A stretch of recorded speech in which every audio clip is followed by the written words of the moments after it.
बिस्मिल्लाहिर्रहमानिर्रहीम। अस्सलाम वालेकुम नाज़रीन, आप देख रहे हैं प्रोग्राम बिला तकल्लुफ़ और मैं हूं आपकी मेज़बान अनम ज़ुल्फ़िकार। नाज़रीन, प्रोग्राम में आज हम कुछ अहम मौज़ू पर बात करेंगे। सबसे पहले बात करेंगे हम China Pakistan Islamic corridor project के हवाले से, जो कि काफ़ी मुश्किलात का शिकार है। सी-पैक को जो झूठी करप्शन के इल्ज़ामात हैं उसने किस तरह मुश्किलात में डाल दिया है, और पिछले 3 साल से जो चाइना का इन्वेस्टमेंट प्रोग्राम है पाकिस्तान के अंदर, वो किस तरह कम से कम सतह पर आ चुका है। इस हवाले से प्रोग्राम में बात करेंगे। इसके अलावा हम बात करेंगे कि शहजाद अकबर और जो वफाकी वजीर है मुराद सईद, उन्होंने मुल्तान सक्खरवे जो कॉन्ट्रैक्ट है उस हवाले से कुछ इल्ज़ामात आयद किए हैं, और चाइना स्टेट इंजीनियरिंग करप्शन के ऊपर 50 अरब रुपए का इल्ज़ाम आयद किया गया है उनकी जानिब से। इसकी हकीकत क्या है, इसके बारे में भी हम प्रोग्राम में डिटेल्स के साथ बात करेंगे। इसके अलावा हम बात करेंगे कि IMF के हवाले से IMF ने किस तरह पहले असद उमर को हटवाया और फिर उनकी जगह पर हफीज़ शेख को उनकी जगह पर लेके आए, फिर रजा बाकिर को लेके, ये तमाम तर मामला किस तरह हुआ, इस हवाले से भी प्रोग्राम में आज हम डिटेल्स के साथ बात करेंगे। हमारे साथ प्रोग्राम में मौजूद हैं हमारे मोअज़्ज़ज़ मेहमान साबिक सफ़ीर और दानिश्वर सैयद आदिल गिलानी साहब। सर अस्सलाम वालेकुम। सर, सबसे पहले बात कर लेते हैं, ये जो कुछ इल्ज़ामात आयद किए जा रहे हैं मुराद सईद की जानिब से, शहजाद अकबर की जानिब से, कि मुल्तान सक्खरवे जो मोटरवे कॉन्ट्रैक्ट हुआ है उसमें 50 अरब रुपए का जो करप्शन किया गया उस हवाले से इल्ज़ामात आयद किए गए हैं, जबकि उनकी जानिब से ये भी कहा गया है कि एहसन इकबाल ने ऑलरेडी 2013 में ये जो प्रोजेक्ट था, मंसूबा था कंस्ट्रक्शन का, वो MOU पर दस्तखत कर लिए थे, लेकिन ये प्रोजेक्ट जो था वो 2015 में शुरू होना था। तो ये तमाम तर मिला जुला सा मामला, इसकी तमाम तर डिटेल्स हम आपसे जानना चाहेंगे। देखिए, पाकिस्तान की इकॉनमी जो है उसका सत्यानाश जो है वो हुकूमत की पॉलिसी की वजह से हो रहा है। ठीक, पिछली हुकूमत में, बल्कि उनसे पहले सी-पैक का जो मंसूबा था ये शुरू हुआ था आसिफ जरदारी की हुकूमत में। ठीक, वो नेगोशिएशन शुरू हुई थी और उसी के तहत जो है फिर जब ये मुस्लिम लीग नवाज की हुकूमत आई थी तो उन्होंने सी-पैक साइन किया था, जिसपे $65 बिलियन का चाइनीज़ इन्वेस्टमेंट पाकिस्तान में लगना था।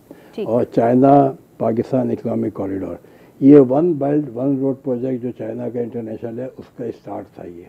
और इस प्रोजेक्ट की वजह से पाकिस्तान की जो इज्जत है दुनिया में, इकोनॉमिक हमारे वर्ल्ड में, हमारे पॉलिटिकल वर्ल्ड में जो बहुत ज़्यादा ऊंची हो गई। मुझे याद है कि जब मैं सर्बिया में एम्बेसडर था 2018 में, तो चेयरमैन वहाँ पे विशिष्ट से उनसे मुलाकात हुई थी, तो ही वॉज वेरी इम्प्रेस्ड कि पाकिस्तान से उनकी, यानी पाकिस्तान और सर्बिया के ताल्लुकात हमेशा से ख़राब रहे हैं कोसोवो की वॉर की वजह से और ये मुस्लिम और नॉन मुस्लिम के झगड़ों में। मगर जब मैं उनसे मिला तो वो काफ़ी पाकिस्तान के मद्दा थे और उनकी 2 वजूहत उन्होंने बताई कि पाकिस्तान को वो इसलिए लाइक करते हैं कि पाकिस्तान, पहले इनकी सबसे बड़ी वजह थी कि Pakistan is a nuclear power. ठीक, तो वो एक बहुत ही मुझे खुशी हुई उस पर। दूसरा उन्होंने कहा कि पाकिस्तान चाइना का सबसे अच्छा दोस्त है, और ये सी-पैक प्रोजेक्ट का उन्होंने जिक्र किया। उन्होंने कहा कि मैं चाइना से, वो मिलकर आए थे प्रेसिडेंट से, कहा मैं चाइना के one belt one road project के अंदर चाइना की तरफ से यूरोप में पाकिस्तान बनना चाहता हूँ। तो वो इतने इम्प्रेस है, और ये हमारे प्रोजेक्ट जो है पाकिस्तान की इज्जत को उसने कितना ऊंचा किया हुआ था। अब इस प्रोजेक्ट में जब चलने शुरू हुए तो काफ़ी, जो पिछले 5 साल में आपने देखे होंगे पाकिस्तान के अंदर मोटरवे बने, बिजली घर बने, उस पर उन्होंने, तो एक्चुअली $65 अरब के अंदर जो पाकिस्तान को टोटल गवर्नमेंट को जो उन्होंने लोन दिया था वो लॉन्ग टर्म पे 40-50 साल के टर्म पे आधे 2% रेट के ऊपर, वो $6-7 अरब है। बाकी $30-35 अरब उन्होंने पब्लिक प्राइवेट पार्टनरशिप में ये सब इनको दिए थे, जो BOT के प्रोजेक्ट्स हैं, जो इसके पावर हाउस के प्रोजेक्ट्स हैं, जो दूसरे प्रोजेक्ट्स हैं। इसमें जब ये हुकूमत एक्चुअली जब स्टार्ट हुआ था कि चाइना के प्रेसिडेंट ने आना था पाकिस्तान में 2014-15 में, तो उस तक वो धरना शुरू हो गया था PTI का, और उसमें कहा भी था कि चाइना के प्रेसिडेंट आ रहे हैं, धरने को बाद में करने, वो नहीं किया और उनका विजिट कैंसिल हो गया था वो।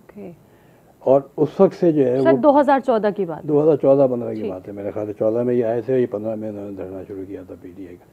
और उसके बाद ये हुआ कि इसमें इल्ज़ाम लगने शुरू हो गए चाइना कॉरिडोर पे पूरी PTI की तरफ से, और वो उसमें करप्शन है, उसमें ये है वो है। और जैसे ही हुकूमत आई थी, ये 18 अगस्त 2018 को इन्होंने टेक ओवर किया था, तो 8 अगस्त को सेनेटर नोमान वजीर साहब हैं इनके, जिन्होंने के मुल्तान सखर मोटरवे प्रोजेक्ट जो चाइना स्टेट इंजीनियरिंग कॉरपोरेशन को अवार्ड हुआ था, उस पर कहा कि 137 बिलियन रुपए की करप्शन हुई है, और ये सेनेट की committee, standing committee on communication में उन्होंने ये जमा कराई थी। अब जाहिलात की जो है इंतहा है कि इसके अंदर मतलब हाउ कैन अ सेनेटर, देखें ना, एक सेनेटर जो होता है वो पाकिस्तान के 100 सेनेटर हैं 22 करोड़ में, वो इतना झूठ बोल रहा है, उसने इल्ज़ाम लगवा दिया और उसके ऊपर चाइना के अब चाइना का जो सीपैक है उसके अंदर पैसा चाइना दे रहा है, ठीक, लोन चाइना दे रहा है, ग्रांट चाइना दे रहा है, और कंडीशन है कि इसके कॉन्ट्रैक्ट जो है वो चाइनीज़ कंपनी को अवार्ड होंगे। जो डोनर होता है, जो लोग होते हैं, IMF है, वो कहता है कि USAID होता है कि वो हमारा हम पैसा आप ग्रांट दे रहे हैं, आप अमेरिकन प्रोडक्ट लेंगे, या कोई दूसरा देता है, DFID देता है तो यूरोपियन प्रोडक्ट देता है। तो इसके अंदर उनकी कंडीशन थी, मगर उसको गवर्नमेंट ऑफ पाकिस्तान ने डील करके ये कहा कि ठीक है, मगर हम चाइना के देंगे, बट चाइना के कंपनीज के अंदर टेंडरिंग होगी, तो वो हो गया। अब इसके बाद जो है वो मुराद सईद और शहजाद अकबर साहब ने जो है प्रेस कॉन्फ्रेंस कर दी, और प्रेस कॉन्फ्रेंस जो की उन्होंने जो की थी वो 8 फरवरी 2019 को की, ठीक, 4 महीने के बाद, और उस पर इल्ज़ाम लगा दिया कि चाइना जो है वो कंस्ट्रक्शन कंपनी ने करप्शन की है, और उसके ऊपर जो है 50 अरब रुपए की जो है करप्शन की है, और उसमें कोई उनका एजेंट था यहाँ पे। सर, उस प्रेस कॉन्फ्रेंस का हमारे पास लिंक भी है, अगर आप कहें तो हम उसको देखें। ये प्रेस कॉन्फ्रेंस जो है ये इसके बाद की, जुलाई की है, ठीक ठीक, ये जो आपको प्रेस कॉन्फ्रेंस अभी दिखा रहे हैं जुलाई की है, जुलाई की है, सही, दिखा दें, हम अपने नाजरीन को प्रेस कॉन्फ्रेंस का लिंक दिखा दें। 15 में जिस प्रोजेक्ट को देने जाना था, 2013 में एक कंपनी के साथ MOU करके उसको दे दिया गया कि फिजिबिलिटी भी आपकी, एग्जीक्यूशन भी आपकी, ये प्रोजेक्ट भी आपका, लेकिन बिडिंग होनी है, बोली लगनी है 2015 में। 2 साल प्रोजेक्ट के आगाज से पहले किसी को ये दे दिया गया, जिसमें पाकिस्तानी खजाने को 50 अरब से ज्यादा का नुकसान पहुंचा था।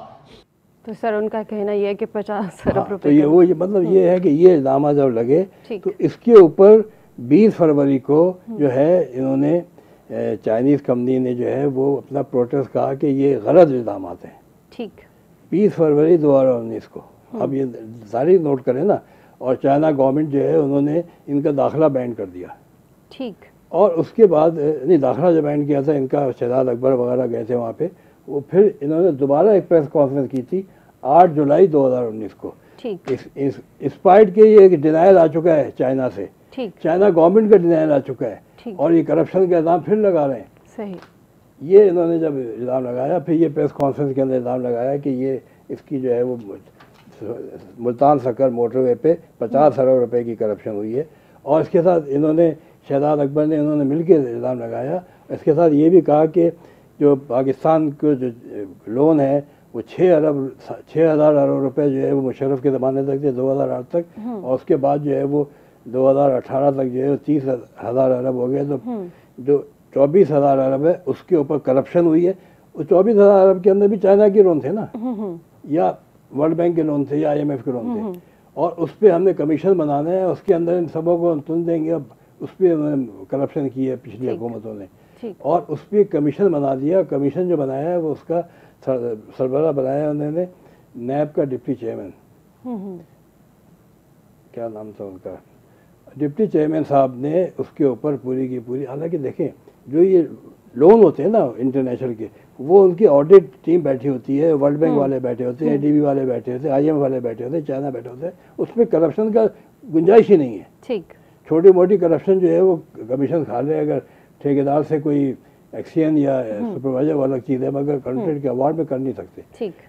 हुसैन असगर साहब जो इसके चेयरमैन थे, उन्होंने पिछले साल रिजाइन कर दिया, अच्छा, रिपोर्ट जमा कराई कि इसके अंदर कोई करप्शन नहीं हुई है, अच्छा। इस पे शहजाद अकबर साहब और मुराद सईद साहब और ये दूसरे जो हैं वजीर साहब जो इनके सेनेटर हैं PTI के, ये जवाबदेह हैं कि इसकी वजह से चाइना भी गए, शहजाद अकबर साहब और मुराद सईद साहब करप्शन की इंक्वायरी करने इनके पास चाइना भी गए, ठीक, और उसके बाद से इनके चाइना में जो है जाना नहीं हुआ कोई सोर्स से। शहजाद अकबर साहब जो है जिसको प्राइम मिनिस्टर ने कहा कि भाई ये निकाल दिया और उनको रेजिग्नेशन करने का कहा कि ये उनको किसी और काम के लिए लगाया था, कर कोई और काम रहे थे। तो ये सारी चीज़ें जो हैं ये इसकी वजह से चाइना इकोनॉमिक कॉरिडोर के जो सीपैक्स है उसके सारे के सारे फ्यूचर प्रोजेक्ट ML1 जो रेलवे का 6 अरब डॉलर का है, कराची का प्रोजेक्ट है वो बंद हो गया, रेलवे का कराची का प्रोजेक्ट बंद हो गया, नया प्रोजेक्ट कोई प्रोसेस में नहीं आ रहे और इसके एक पॉलिटिकल डिप्लोमेटिक एक बदनामी हुई है। ये बदनामी जो है हमारे इन नादान वजीरों और मुशीरों की वजह से हुई है। तो इस चीज़ का जो है लेना चाहिए, ना कि आप अवार्ड देना शुरू कर दें, 1 2 3 4 अवार्ड पहले को दे दिया, दूसरे को दे दिया। अगर पाकिस्तान के अंदर इकोनॉमी अच्छी हो गई है तो शौकत तरीन को अवार्ड देना चाहिए। पाकिस्तान में अगर रूल ऑफ लॉ है तो इसको मतलब लॉ मिनिस्टर को देना चाहिए, नसीम फरोग को देना चाहिए। पाकिस्तान की अगर एक्सपोर्ट बहुत अच्छी हो गई है तो रज़ाक दाऊद को देना चाहिए। रज़ाक दाऊद को क्या अवार्ड दिया, किस बात का दिया है? उनकी तो कॉन्फ्लिक्ट ऑफ इंटरेस्ट है हर चीज़ में। बिल्कुल ठीक सर, इसी मामले को हम कंटिन्यू करेंगे, लेकिन यहाँ पर वक्त हुआ है ब्रेक का। नाजरीन वापस आएंगे ब्रेक के बाद, कहीं मत जाएगा, हमारे साथ रहिएगा।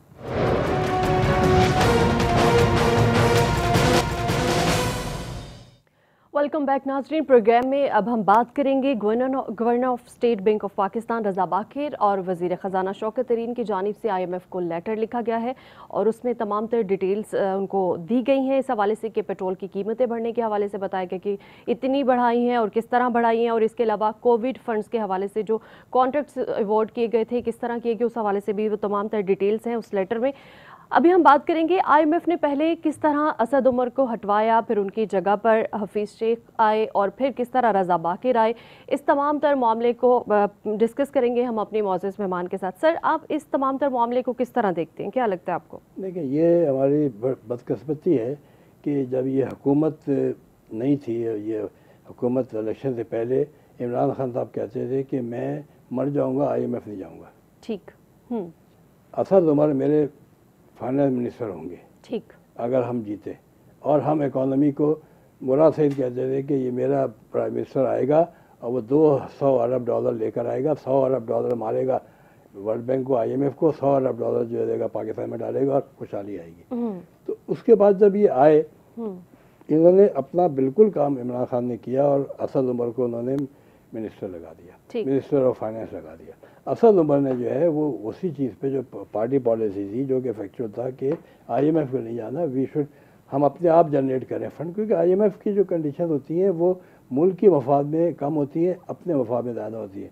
मुल्क की मफाद में कम होती है पॉलिटिकल लोगों के लिए, अदरवाइज IMF की कंडीशन कोई गलत नहीं है। IMF कहता है कि रूल ऑफ लॉ पाकिस्तान में होना चाहिए, IMF कहता है कि स्टेट कैप्चर नहीं होना चाहिए। ये स्टेट कैप्चर है जो पाकिस्तान को तबाह करके बैठा है, उसको ख़त्म करने के लिए IMF कंडीशन डाल रहा है। तो वो कंडीशनें सही हैं, मगर वो पैसा लेने जब गए उनके पास तो उन्होंने मना कर दिया, नहीं गए तो असद उमर साहब ने मना कर दिया कि मैंने नहीं जाना उनके पास। अब ये देखें कि असद उमर जो है वो इसी चीज़ के लिए अमेरिका गए हुए थे और ये मई की 3 तारीख को ये अमेरिका में थे असद उमर, उनको हटा दिया। प्राइम मिनिस्टर ने असद उमर को हटा के हफीज़ शेख को एडवाइज़र लगा दिया उनकी जगह, क्योंकि वो मिनिस्टर नहीं रह सकते, लेकिन बाद में मिनिस्टर बना। और असद उमर साहब वापस आए, उन्होंने रिज़ाइन कर दिया, उनको किसी और जगह दे दे। तो ये सारा का सारा गंद उस वक्त से शुरू हुआ। फिर IMF ने जो दूसरा काम ये किया, हफीज़ शेख जो है ये वर्ल्ड बैंक के पुराने मुलाजिम हैं और ये पिछले भी जो 3-4 पीपल पार्टी के ज़माने में रह चुके हैं और ये IMF के साथ 3-4 लोन डील कर चुके हैं ऑलरेडी। तो उनका आदमी था ये हफीज़ शेख, वो बाद में निकाला गया बिकॉज वो इलेक्शन हार गया या हरवा दिया गया, आई डोंट नो। इसके बाद आई स्टेट बैंक की बात। स्टेट बैंक के अंदर जो थे वो बाजवा साहब थे गवर्नर, उनके पीछे पड़ गए सारे लोग, और उसमें ये हुआ कि IMF का मैं आपको बताऊं कि एक यूनाइटेड उनकॉक जो है United nation anti corruption charter है, जो कि पूरी दुनिया में पाकिस्तान ने भी एग्री किया हुआ है। 2007 के अगस्त के अंदर मुशर्रफ से TI पाकिस्तान ने करवाया था रेटिफाई। उसमें कॉन्फ्लिक्ट ऑफ इंटरेस्ट की क्लॉज है कि गवर्नमेंट के ऑफिसर रिटायरमेंट के बाद जो है वो अपने किसी जगह प्राइवेट नौकरी नहीं करेंगे, क्योंकि उनके साथ अगर वो करते हैं तो फिर उनको पहले से बेनिफिट देना शुरू हो जाता है। 5 साल के लिए बैन था। ठीक। तो ये है कॉन्फ्लिक्ट ऑफ इंटरेस्ट की कंडीशन जो आपको उनका के अंदर दिखाई भी जा रही है ओएसडी की। ये इनके मुलाजिम थे। ठीक।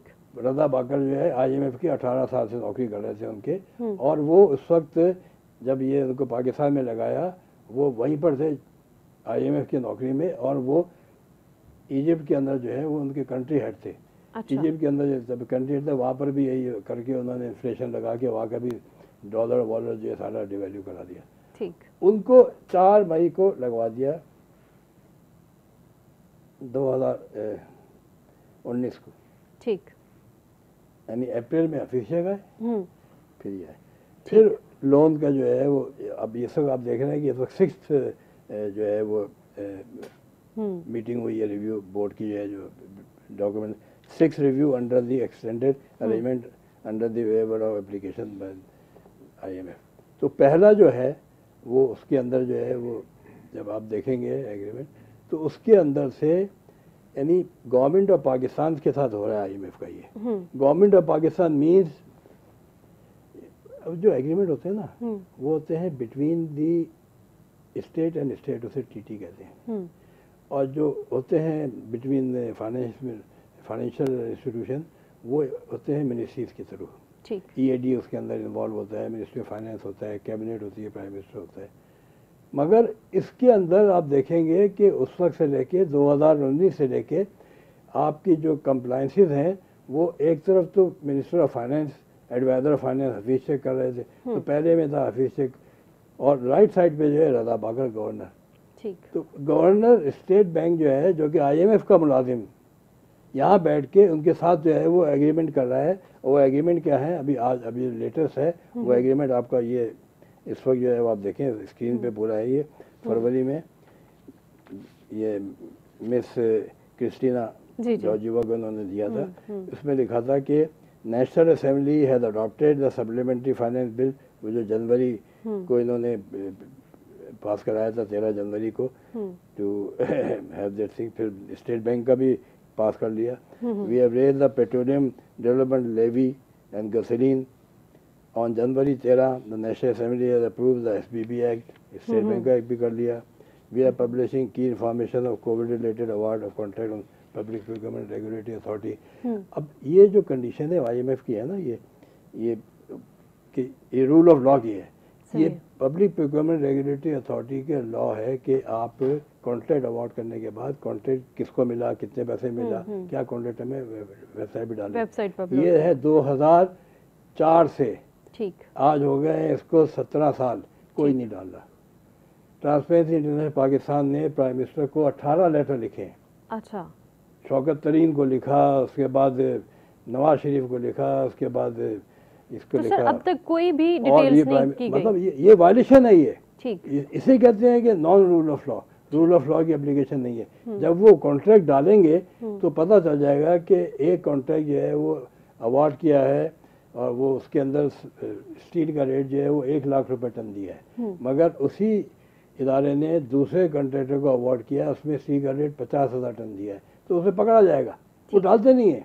ठीक। यही चीज़ NHA के टेंडर की है, नहीं डाला। वापडा के टेंडर है, सिंगल टेंडर 1 अरबों रुपए का, तो ये उन्होंने कंडीशन डाली है। ये ट्रांसपेरेंसी इंटरनेशनल से IMF का जो है वो डायरेक्ट कॉन्ट्रैक्ट है और उनसे पूछ के डलवाते हैं। नहीं कभी उनसे बात होती है ट्रांसपेरेंसी इंटरनेशनल की और IMF की वाशिंगटन में कि जो आप रूल नए बनवा रहे हैं वो अपनी जगह जो हैं उसको इम्प्लीमेंट तो करो ना भाई। तो ये इसके साथ इनकी जो है कंडीशनें हैं, इसके अंदर इन्होंने कहा। दूसरी चीज़ ये कि आपके जो है टैक्स एमनेस्टी स्कीम,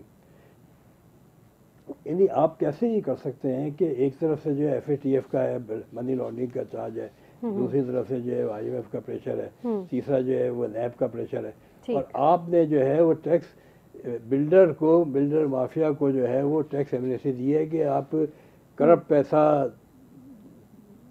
करप्शन का पैसा, आप धांधली का पैसा, टैक्स चोरी का पैसा बिल्डिंग में डालेंगे, आपको टैक्स की माफ़ी है। उसके बारे में ये है कि जो स्टेट बैंक का लॉ है, मैं एक और चीज़ बताना चाह रहा हूँ कि ये यानी हमारे मुश्किलात ये है कि हमारे रूल्स रेगुलेशन जो है ना वो स्टेट कैप्चर है कि बिल्डर जो है वो अपने रूल बनवाता है गवर्नमेंट से, बिजनेसमैन अपने रूल बनवाते हैं गवर्नमेंट से, पॉलिटिशियन अपने रूल बनाते हैं गवर्नमेंट से। वो मैं आपको अगले समय बताऊंगी हुआ क्या है इसके बारे में। ठीक। तो सर ठीक है, यहाँ पर हम ले लेते हैं ब्रेक। इसके बाद हम बात करेंगे एमनेस्टी स्कीम के हवाले से डिटेल्स के साथ। नाजरीन, यहाँ पर वक्त हुआ है ब्रेक का, हमारे साथ रहिएगा।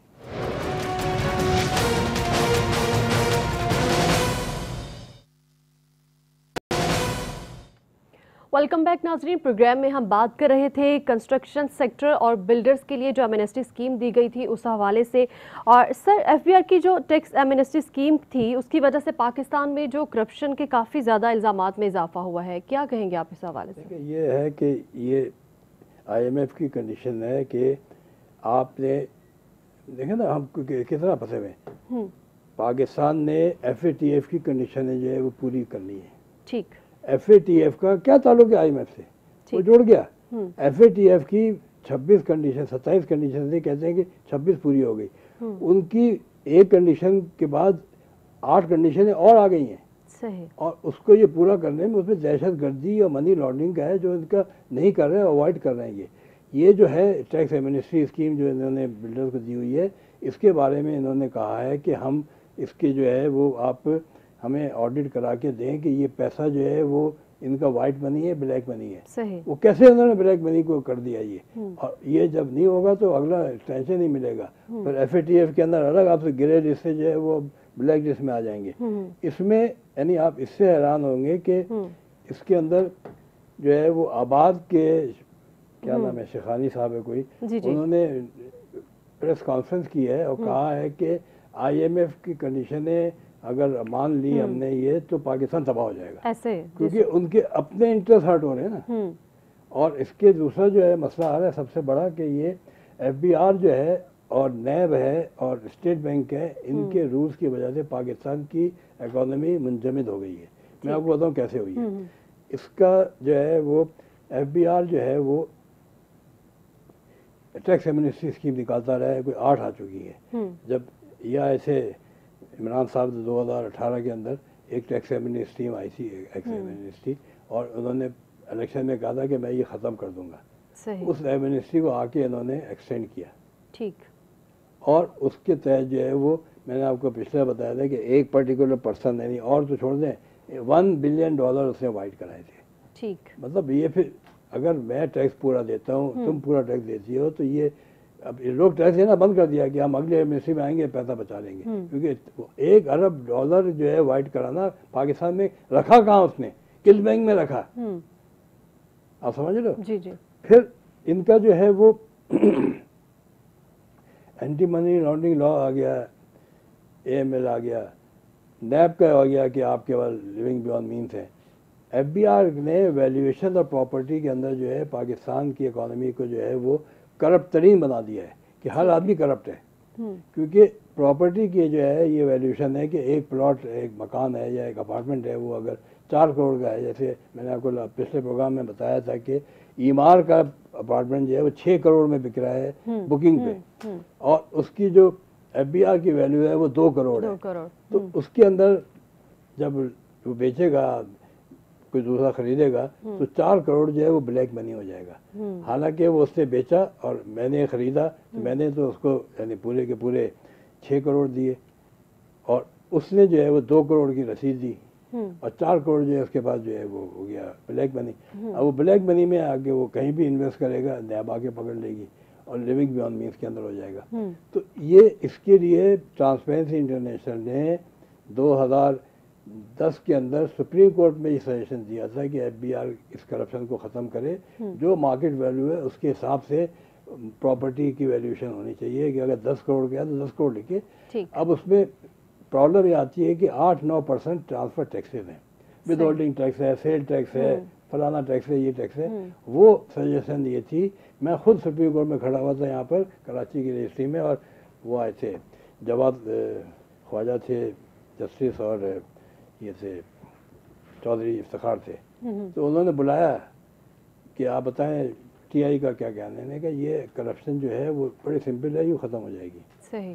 और सजेशन दिया उनको कि भाई आप प्रॉपर्टी की वैल्यू को सही रखें, वो पैसा भी वाइट मनी आएगा, मार्केट में आएगा। ऐसे वो आज 1100 हो गया नहीं है। आज उसकी पोजीशन की वजह से ये होगी, उस वक्त तो प्रॉपर्टी की वैल्यू 40 लाख 50 लाख में होती थी, अब वो करोड़ों में हो गई है। ऐसे तो ये थैले भर भर के जो है ये हो रहे हैं, तो ये नैब पकड़ लेती है, उधर से इनकम टैक्स वाला, उधर से एंटी मनी लॉन्ड्रिंग, उससे एसेट वाला जो है FBI का वो पकड़ लेता है। तो उस पर अब बिजनेसमैन जो है वो ना, बिल्डर वाले के अंदर कई बिजनेसमैन मैं जानता हूँ जो बिल्डर के मिनिस्ट्री में उन्होंने हमने ऐसा दिया, हम पकड़े जाएंगे, क्योंकि ये आ गया, हर एक को पता है IMF कह रहा है कि टेक करो, पैसा निकालो, आया कहाँ से। तो ये यानी, और नैब जो है उसके हाथ जो है वो फैले हुए कि भाई एक आदमी है, उसने 4 प्रॉपर्टियाँ बेची 50 करोड़ की, मगर वाइट उसको जो है उसका जो है मिला, रसीद मिली उसकी सिर्फ 5 करोड़ की, तो 45 करोड़ उसका ब्लैक हो गया, वो पकड़ के अंदर डाल देंगे लिविंग बियॉन्ड मीन। तो इस कानून को चेंज करना बहुत ज़रूरी है। इसके लिए हम रिक्वेस्ट करते हैं मिनिस्ट्री ऑफ फाइनेंस से, शौकत तरीन से ज़्यादा कोई जानता नहीं है। वो खुद नैब का जो है वो इस वक्त जो है वो उसके पूरा खानदान नैब के अंदर जो है वो एक्यूजेशन में लगा हुआ है डिफरेंट केसेस में। ये वजह है कि ये आपके कानून जिसमें कि आज आप बैठे हुए हैं, शौकत तरीन तो ये तीसरी दफ़ा आए हैं ना गवर्नमेंट में, इनका काम है कि इस कानून को चेंज कराएं। सही। इस कानून को चेंज कराने का मकसद ये नहीं है कि वो नैब को चेंज करें, इसको चेंज करें। जब वैल्यू ऑफ प्रॉपर्टी जो है वो मार्केट की होगी, दुनिया भर अंदर मार्केट वैल्यू होती है, तो फिर ये करप्शन के इल्ज़ाम नहीं लगेंगे। और यही चीज़ आपको ये कह रहा है, FATF कह रहा है, यही IMF कह रहा है, और ये नहीं कर रहे। फिर इन्होंने IMF ने कहा कि अब सब अपनी प्रॉपर्टियां जो हैं वो अपने एसेट जो है वो वेबसाइट पर डाल दें। इन्होंने कहा कि जी आर्मी नहीं डालेगी, जजेस नहीं डालेंगे। भाई क्यों नहीं डालेंगे यार? और वहाँ सेक्रेटरी डाल देगा, प्राइम मिनिस्टर डाल देगा। यार कोई मसला यहाँ पे बायस है, यानी एवरी सिटीजन, अगर तमाम लोग डाल रहे हैं तो वो क्यों कॉन्स्टिट्यूशन नहीं कर कहता है सकते? कि हर आदमी इक्वल है। आप नहीं कर सकते कि एक शख्स को जो है, जबकि आपका प्राइम मिनिस्टर अपनी एसेट की प्रॉपर्टी डाल रहा है, तो क्यों जज नहीं डालेगा, क्यों जनरल नहीं डालेगा, क्यों ब्रिगेडियर नहीं डालेगा? ये है स्टेट कैप्चर, ये है करप्शन। इस करप्शन को IMF जो है बंद कराना चाहता है कि आप अपने नए लॉ नहीं बनाएं, आप अपने लॉ को इम्प्लीमेंट कराएं। ये इम्प्लीमेंट कराने का काम जो है वो है प्राइम मिनिस्टर का, वो है मिनिस्टर ऑफ फाइनेंस का, वो है मिनिस्टर ऑफ लॉ का, वो है सारे मिनिस्टरों का अपने डिपार्टमेंट में। उसकी जब इम्प्लीमेंटेशन और रूल ऑफ लॉ होगा, उस पर अवार्ड मिलने चाहिए कि इस डिपार्टमेंट ने जो है रूल ऑफ लॉ को पूरा इस्तेमाल किया और इसकी वजह से शफाफियत आई है। पाकिस्तान का जो रैंक है CPI में जो 140 आ गया है, वो बढ़ के जो है वो 30 हो जाएगा। तो ये चीज़ें बढ़नी चाहिए। तो हमारे रिक्वेस्ट है प्राइम मिनिस्टर इमरान खान साहब से कि वो रूल ऑफ लॉ और स्टेट कैप्चर को समझें। अपने जो इनके हारे मवारी है गलत इनको एडवाइस करते हैं कि रूल ऑफ लॉ करप्शन नहीं है, इससे यही करप्शन है। रूल ऑफ लॉ का नहीं होना ही करप्शन है, स्टेट कैप्चर ही करप्शन है। उन्होंने डाली एलाइड कैप्चर। क्या होता है यार? ये स्टेट कैप्चर है, दुनिया की टर्म कहती है। पाकिस्तान में ये PTI के जो है ये इनके मशवरे देके एलाइड कैप्चर है, there is no elite capture in the world. तो ये सारा का सारा है करप्शन के ऊपर जो दास्तान है पाकिस्तान की, वो इतनी लंबी है कि अगर हम 10 साल भी प्रोग्राम करें ख़त्म नहीं होगी।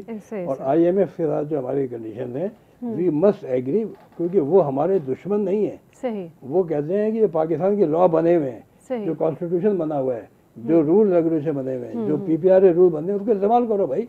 इस्तेमाल करके उसके ऊपर अमल करो ताकि आपके शफाफियत आए और आपके करप्शन, फिर ये इल्ज़ाम ख़त्म हो जाएंगे जो कि मुराद सही सब लगाते हैं कि चाइना ने कहा गया, पाकिस्तान चाइना की रिलेशनशिप ख़त्म हो गई इन फॉल्स इल्ज़ाम की वजह से।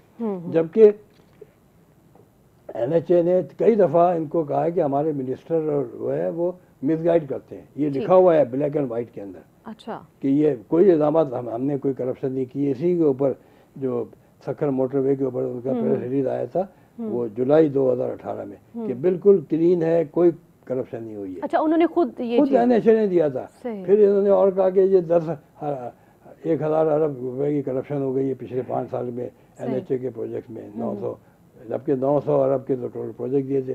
फिर NHA का बयान आया कि ये गलत कह रहे हैं, मगर ये है कि ये कह देते हैं और उसके वजह से होता क्या है, ये पब्लिक कंजम्पशन के लिए कि करप्शन। अरे भाई करप्शन का आप नारा लगाते हो, खत्म करने की कोशिश करो यार। ऐसे दिस इज इट। बिल्कुल सर। लॉ ऑफ का इम्प्लीमेंट होना बहुत ज़रूरी है। स्टेट कैप्चर जब तक हमारे कंट्री से ख़त्म नहीं होगा तब तक ये चीज़ें इसी तरह रहेंगी, करप्शन केसेस में इजाफा होता रहेगा। करप्शन को कम करने के लिए रूल ऑफ लॉ का इम्प्लीमेंट होना वो बहुत ज़रूरी है, जो कि अभी तक जो नहीं है। जो हमारे जो मौजूदा हुकूमत है उनका यही कहना था कि हम सबसे पहले करप्शन का खात्मा करेंगे हुकूमत में आने के बाद, लेकिन ऐसा तो कुछ नज़र नहीं आ रहा, बल्कि करप्शन केसेस में मज़ीद इजाफा होता नज़र आ रहा है। नाज़रीन, प्रोग्राम का वक्त हुआ जाता है ख़त्म। हमारे साथ मौजूद थे हमारे मोअज़्ज़ज़ मेहमान साबिक सफ़ीर और दानिश्वर सैयद आदिल गिलानी साहब, बहुत शुक्रिया। प्रोग्राम का वक्त ख़त्म हुआ जाता है, हमें दीजिए इजाज़त। अल्लाह हाफ़िज़।